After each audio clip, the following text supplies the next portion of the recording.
Final destination series তো প্রায় সবাই চেনে। মোটামুটি একটা ক্লাসিক ফর্মুলা ফলো করে। কেউ একজন ভয়ানক দুর্ঘটনার আগেই ভীষণ দেখে, তারপর নিজে এবং কিছু জনকে সেই দুর্ঘটনা থেকে বাঁচায়। কিন্তু ডেস্টিনি বা মৃত্যু তাদের পিছু ছাড়ে না। একে একে সবার মৃত্যু হয়, খুবই কল্পনা শক্তি খাটানো ভয়ঙ্কর উপায়ে। এই মুভিতেও ঠিক সেই রকম, তবে একটু টুইস্ট নিয়ে এসেছে।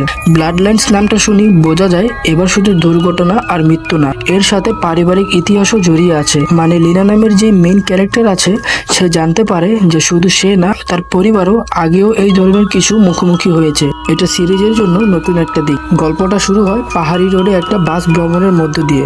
লিনা হঠাৎ করে একটা ভয়ানক দুর্ঘটনার ভীষণ দেখে। বাস ছিটকে পড়ে আগুন ধরে যায়, মানুষ মারা যায়। সে চেঁচোমেচো করে কয়েকজন বন্ধুকে নামিয়ে দেয়, বাকিরা থেকে যায়। তারপর যা হয় সবাই জানে।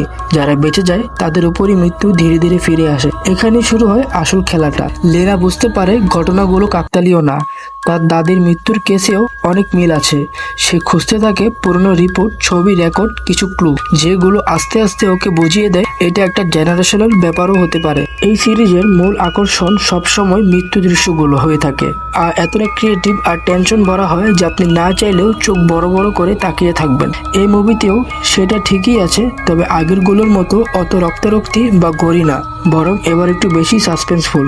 যেমন একটা সিনে একটা ছেলে পুলে ডুব দেয় আর হঠাৎ স্কিমার সিস্টেমে আটকে যায়। আরেকটা দৃশ্যে কফি মিশন থেকে শুরু হয়ে একটা চেইন রিয়াকশনে একজনের মৃত্যু হয়। পুরো সিনটাই টাইম বোমার মতো লাগে, কখন কি হয় বোঝা যায় না। পুরনো যারা ফাইনাল ডেস্টিনেশন ফ্যান আছেন তাদের জন্য একটা মজার ব্যাপার আছে। এই মুভিতে কিছু পুরনো ইস্টার এজ আর রেফারেন্স রাখা হয়েছে, এমনকি একদম শেষে একটা পরিচিত মুখও ফিরে আসে, যার নামটা বললে চমক নষ্ট হয়ে যাবে। তবে ওই চরিত্রের রিটার্ন দেখে একটা জিনিস পরিষ্কার, এই সিরিজ আবারও শুরু হতে পারে নতুন ভাবে, হয়তো নতুন টাইমলাইনে বা নতুন রুলস নিয়ে। সব মিলিয়ে ফাইনাল ডেস্টিনেশন ব্লাড লাইন সিরিজের পুরনো ঘরানায় ফিরেছে, তবে একটু নতুন রং মিশিয়ে। যদি তুমি এই সিরিজের পুরনো ফ্যান হও তাহলে অবশ্যই মজা পাবে, আর নতুন দর্শকদের জন্য এটা বেশ অ্যাক্সেসিবল।